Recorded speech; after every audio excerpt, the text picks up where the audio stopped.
So here I'm going to be doing a demonstration of an active movement for the fascia around the trapezius, the scalenes. This is a really good one for anybody that has anything going on in the back of the neck or shoulder to take some pressure off, or any tension along the clavicle. What we're going to do is we're going to do the Fantastic Four, which includes first having the person on the table check to see how their movement is, see if they notice any pain anywhere or any discomfort, any tightness. Second is going to be, I'm going to check in manually but passively. The person on the table is not going to be doing anything. Third is going to be some therapist guided movement. And fourth is going to be for the person on the table and for me to reevaluate and see, did we get a change? So, and this allows the person on the table to actually experience how much change was possible in a fairly short amount of time. All right, so first things first, I'll have you check and see. Do you notice anything in particular? Yeah, the right side has more adhesions. Okay. Restriction. Got it. So I'm going to do a little bit of passive work just to check that out. So this is the second step, and right away I can feel into some things. Are you noticing that as well?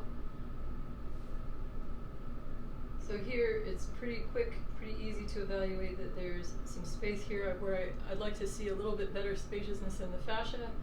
So from here, and I wouldn't necessarily say it that way, I might just say, we'll see if we can free this up a little bit.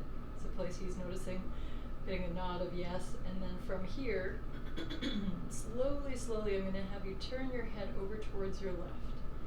And the way I'll word it language-wise is I'll say go slow because it could get intense in a hurry. Yeah, that's a good stretch there. Great. And anything as you're moving that you notice, anything radiating, any sensations going anywhere other than where I'm pressing? Yeah, going up through the right side of my neck. Uh-huh. And how far up does it go?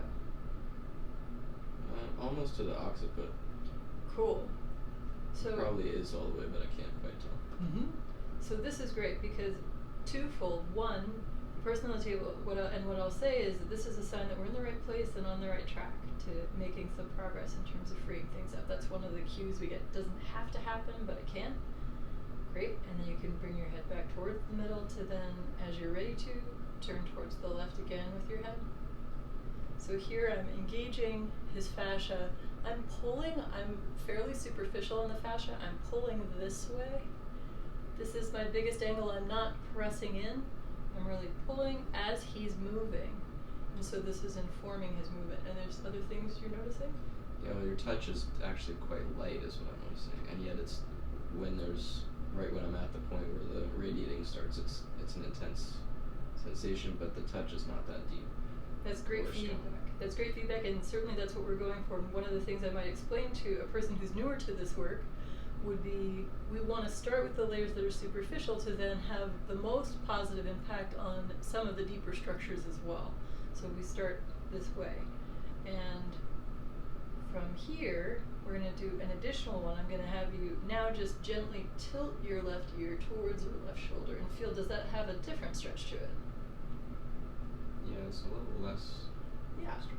Yeah, that to me as well, it feels like this one's a little easier for you. So that's great information about what angles provide the most stretch.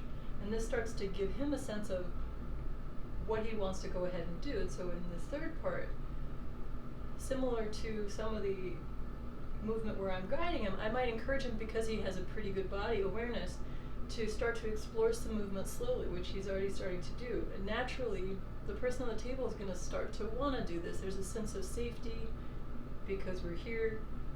There's a sense that, oh, well, that felt pretty good. Maybe I want to try a couple of other things.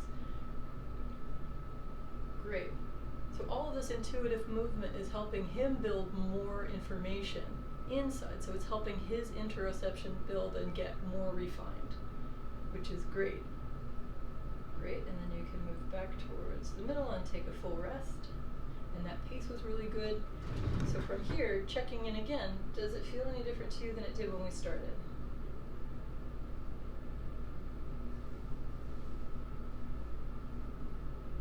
Yeah. Yeah, I always describe it as like an more awake kind of feeling. Mm-hmm. Great, so a more awake feeling, and is it a positive experience that it's a more awake feeling? Yeah, and I actually am also feeling when I'm at rest, I can feel pain or what's the word, like stiffness that I wasn't feeling before in the left side. This is also great information. I'm glad you said that. And this is a bonus for the things that can happen in session, which is as we free up one side, other things are going to start to become more obvious. So for the person on the table, you can offer some encouragement to say, that's great information. That's one of the biggest clues we've made progress on the side we just worked on. And it can also be a little arrow to say, this is where we're going next. Especially your person on the table will feel really met if they say, oh, well, now it's tight on the other side and I'm noticing it.